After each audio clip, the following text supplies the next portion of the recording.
Vamos agora então justificar a minha tier list aqui de onde cada time vai terminar nesse Campeonato Brasileiro. O Palmeiras eu acho que não precisa falar nada, né? Eu acho que com o Abel Ferreira continua sendo o grande favorito ao Campeonato Brasileiro.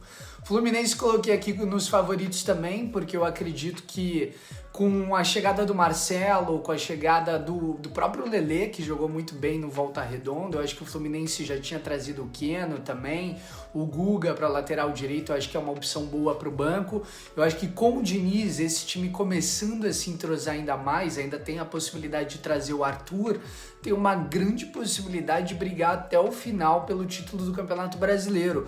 Vamos ver se vai ter elenco até lá, né? Porque o Fluminense vai disputar ainda a Copa do Brasil e Libertadores, né? Então acho que o elenco do do Fluminense é um pouco mais curto que o elenco do Palmeiras e do próprio Flamengo, né? Que eu acabei de falar. Eu acho que com a saída do Vitor Pereira, o elenco do Flamengo é disparado, o melhor do Brasil, continua sendo. Eu acho que com um bom técnico eles voltam a pintar aí como favoritos do Campeonato Brasileiro.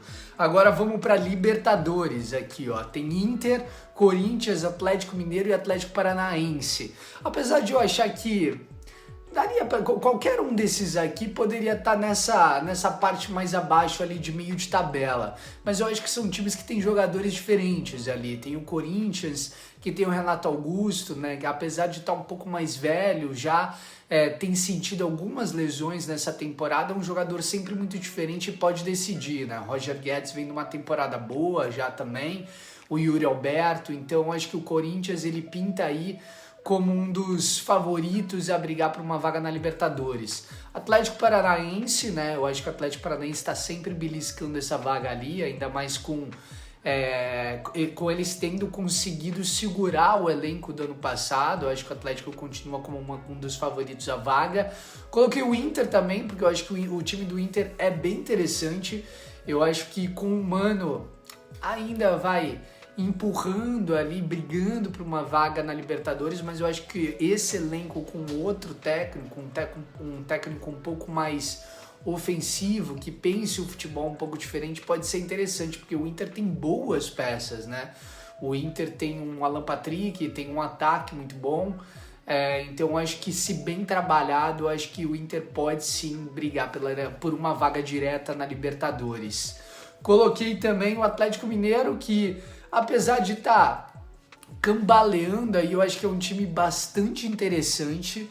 Tô curioso aí para ver como é que vai ser com o Kudê, né? Eu acho que o Kudê não fica até o final do Campeonato Brasileiro, mas é um bom técnico. Eu acho que o Atlético não vem jogando muito bem, mas tem jogadores diferentes e eu acho que vai estar sempre brigando por alguma coisa grande. Poderia até colocar como um dos favoritos ao título, mas hoje o Atlético não joga futebol para isso, né?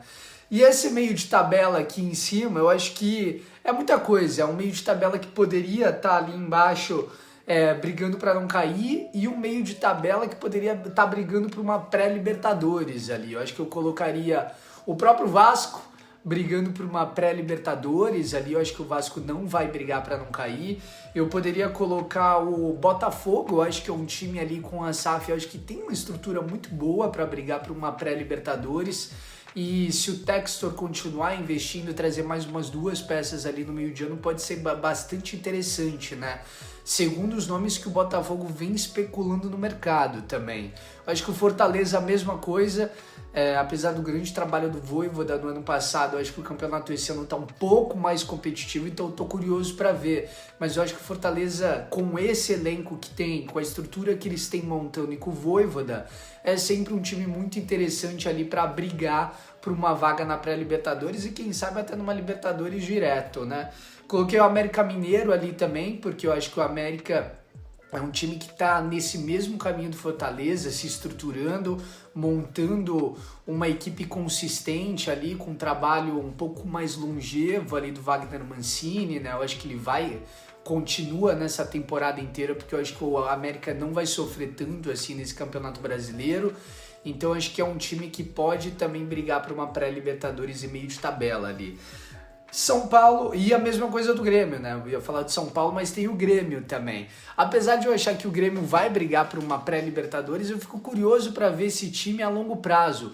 Por exemplo, ontem o Grêmio acabou vencendo o ABC, Mas, cara, se a gente for ver o time que entrou em campo, tinha um Bruno Alves ali, Bruno Vini, que não é um grande zagueiro também, um Diogo Barbosa na lateral esquerda, um Vina na frente. São alguns jogadores que não são jogadores que a gente confia para levar algum time a Libertadores, né?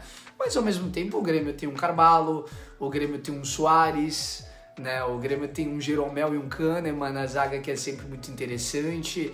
Então acho que é um time que vai brigar ali por essa pré-Libertadores se conseguir se manter saudável ao longo da temporada.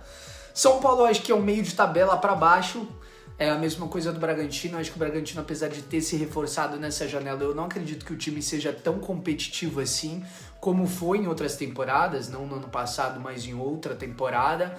Então acho que o Bragantino vai brigar ali de meio de tabela para baixo junto com o São Paulo também, porque o São Paulo, além de não ter formado um elenco, tem um time interessante ali, formado pelo Rogério Ceni. Eu acho que quando tem todos os jogadores saudáveis é um time interessante mesmo. Acho que o Rogério sabe fazer esse time jogar a bola, mas o São Paulo não tem elenco e não tem verba também para estruturar esse time. Então acho que o São Paulo vai brigar do meio de tabela para baixo também. Vamos agora para briga para não cair. O Santos eu acho que não precisa falar nada, né? O Santos trouxe 3 peças do Água Santa. Eu acho que apesar de o Água Santa ter chegado até a final ali do Brasil, do Campeonato Paulista, é um time que, sinceramente, não vai...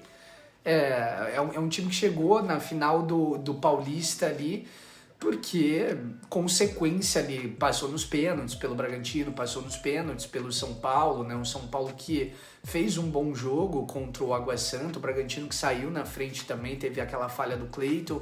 Então acho que o Água Santa chegou ali por consequência da tabela também, das coisas do jogo, isso é futebol também, né?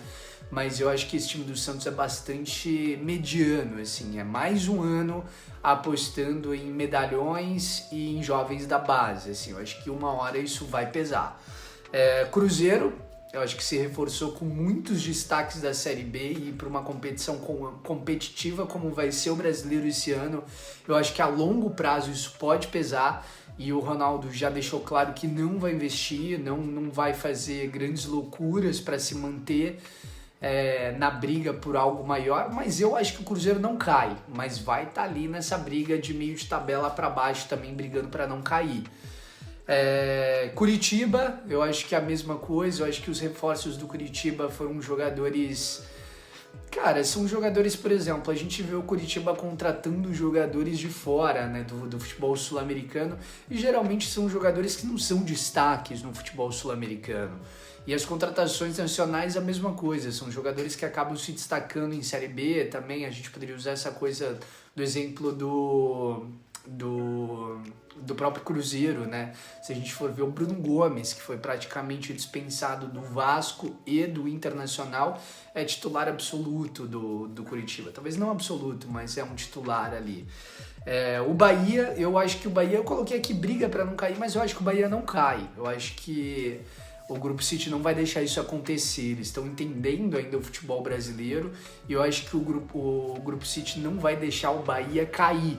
Eu acho que a janela de meio de ano é muito importante para isso também, né? Eu acho que o Grupo City fez o investimento, trouxe algumas peças que começam a entrosar. Eu gosto muito do Biel, gosto do Juaner Chaves, que é o lateral esquerdo, né? Gosto do Everaldo. Então eu acho que essas 13 primeiras rodadas esse elenco pode segurar ali o meio de tabela e alguns reforços devem chegar no meio da temporada. E o Cuiabá e o Goiás, eu acho que esse ano não vai ter jeito, assim. Eu acho que o campeonato está muito competitivo, as equipes não se reforçaram muito bem e não têm apresentado um grande futebol nesse início de temporada que faça com que a gente possa se surpreender, né? Então, essa é a minha tier list. Comenta aqui embaixo o que você achou, se você discordou de alguma coisa, vamos trocar uma ideia. Que seja um campeonato brasileiro lindo, que o Vasco saia campeão desse campeonato brasileiro, eu acho que seria muito importante pra gente, mas eu acho difícil, mas eu acredito que a gente consiga beliscar uma vaguinha na Libertadores. E você, torce pra quem e qual que é a sua expectativa aí pra esse campeonato brasileiro?